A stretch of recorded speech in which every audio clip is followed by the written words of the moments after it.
Robins की परिभाषा बताइए कि रॉबिन्स कहते हैं कि अर्थशास्त्र वह विज्ञान है जो लक्ष्यों एवं वैकल्पिक प्रयोग वाले सीमित साधनों के मध्य पारस्परिक संबंध स्थापित करने वाले मानव व्यवहार का अध्ययन करता है। अब मैं उसी रॉबिन्स की परिभाषा की व्याख्या करती हूँ। रॉबिन्स की परिभाषा की व्याख्या आज हम बताएंगे। रॉबिन्स की परिभाषा का एक्सप्लेन करेंगे कि रॉबिन्स की परिभाषा किन किन तत्वों पर आधारित है। तो रॉबिन्स की परिभाषा की व्याख्या।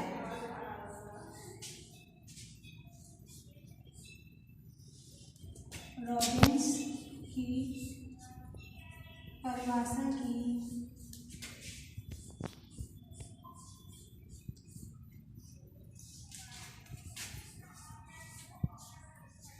व्याख्या।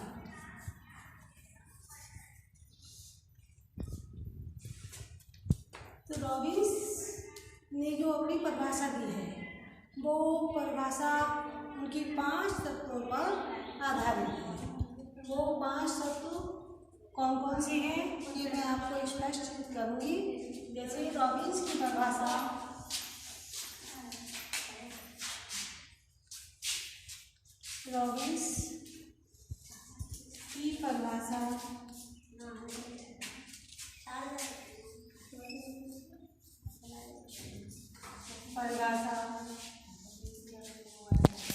निम्नलिखित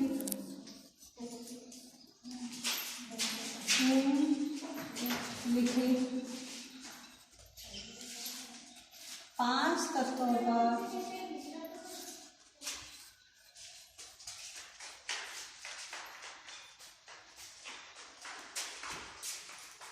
आधारित है।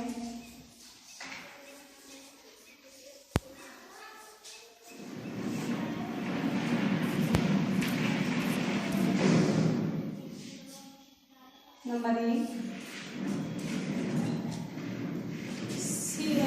अनंत आवश्यकता।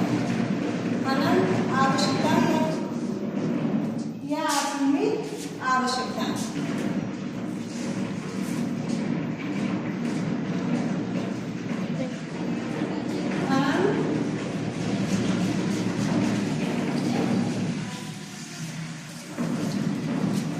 आवश्यकता है।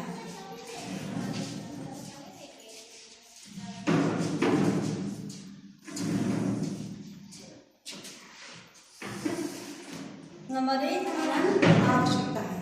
मनुष्य की आवश्यकताएं अनंत होती हैं। ये तुम लोगों को भी पता है। जब एक आवश्यकता की पूर्ति हो जाती है तो मनुष्य की दूसरी आवश्यकता जन्म ले लेती है। जैसे आज हमारी आम खाने की जैसे फल है, नए नए फल मंडी में आए हुए हैं, नए नए फल आए हुए हैं।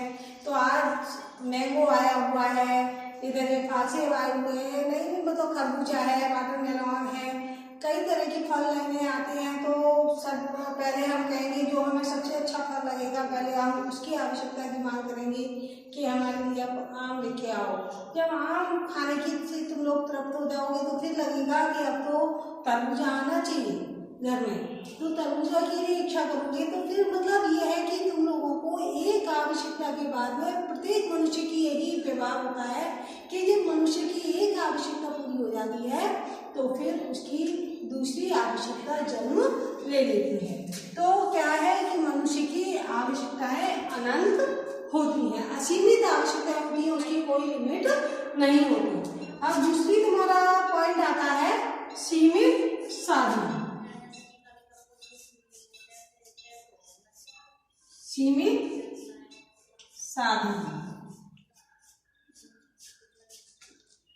दूसरा पॉइंट तुम्हारा क्या है? सीमित साधन। सीमित साधन का मतलब है इन आवश्यकताओं को पूरा करने के लिए हमारे पास साधन सीमित होते हैं। सीमित साधन से मतलब हमारे पास एक आवश्यक, जैसे अगर वस्तु विनिमय है तो एक वस्तु के बदले जो वस्तुएं हमें खरीदते हैं, एक वस्तु लेकर दूसरी वस्तु को लेना है, तो हमारे पास इस तरह की वस्तुएं भी अनंत होती हैं। और इन अनंत हमारे पास ऐसी वस्तुएं भी सीमित होती हैं जिन वस्तुओं की दूसरे लोगों को आवश्यकता होती है और हमारे पास वो वस्तुएं कुछ हमारी आवश्यकता से अतिरिक्त हों, जिन्हें लेकर हम अपनी दूसरी आवश्यकताओं को खरीद ले सकें, पूर्ति कर सकें।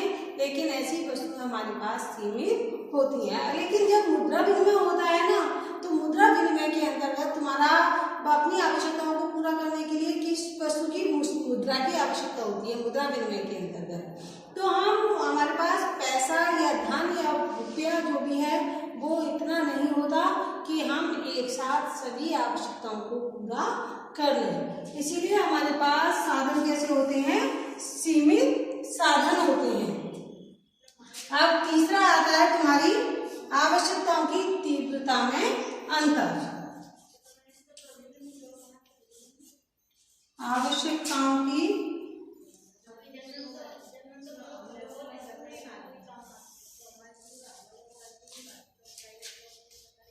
तीव्रता में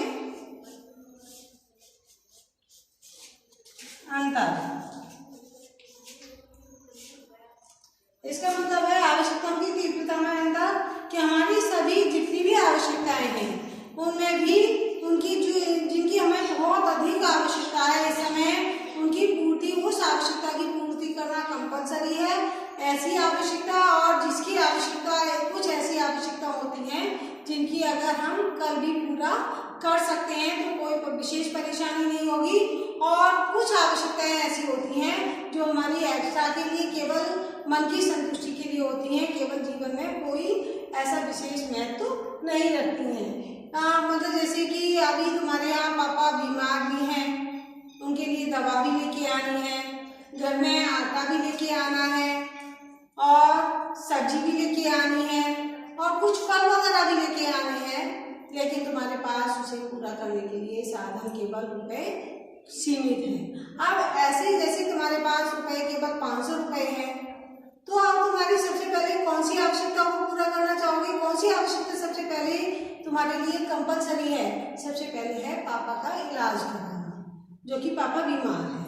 अब पापा बीमार हैं तो उनके लिए पहले दवा दिलवाने जाओगे, उससे जो पैसे शेष बचेंगे उससे फिर सोचोगे जो कुछ पैसे उस दवा से बच गए कि इसमें से हम कुछ, फिर दूसरी आवश्यकता होगी हमारी कि पहले घर में आटा लेके आना, रोटी बनाने के लिए आटा लेके आना।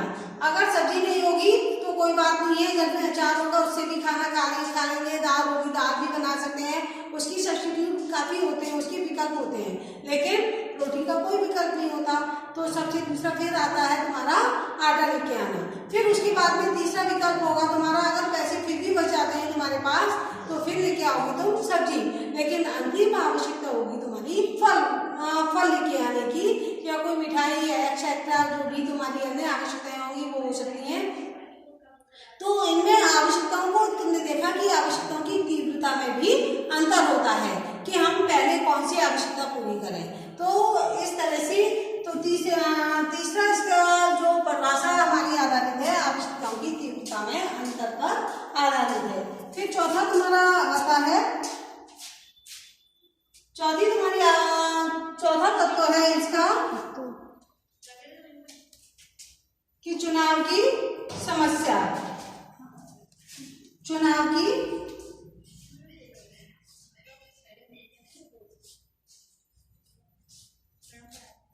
समस्या।